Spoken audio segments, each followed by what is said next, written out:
really. Yung mga par, kamusta? Ang posibleng masamang balita kay Naoya Inoue at ang update kay General Casimero. Pero bagong lahat mga idol, supportahan nyo naman ang ating channel. Maraming salamat po.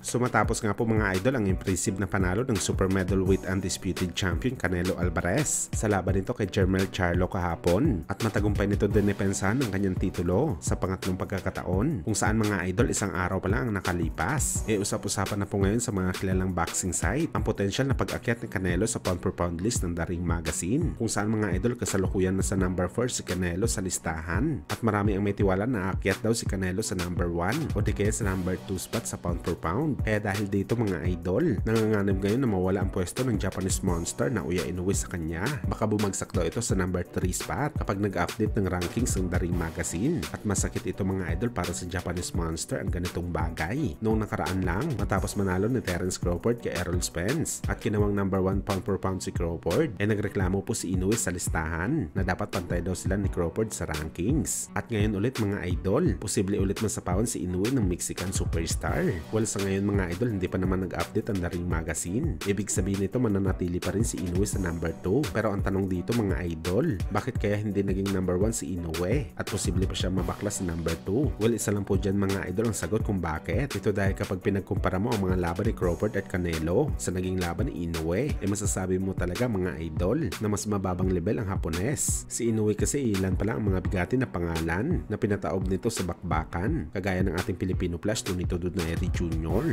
na alam naman natin mga idol na wala na sa kanyang prime sa bakbakan. Si Stephen Fulton isang undefeated fighter, pero hindi naman ito kabilang sa pound per pound boxer. Samantala kapag kinumpara mo ito kay Crawford na tinalo niya si Errol Spence at si Canelo naman tinalo si Charlo na puro pound per pound boxer, makikita mo talaga mga idol ang diferensya kay Inoue. At hindi na talaga tayo magugulat mga idol na hindi pa rin magiging number 1 si Inoue kung matalo niya si Marlon Tapales sa bakbakan, dahil hindi pa talaga ito sapat para tumapat sa American at Mexican superstar.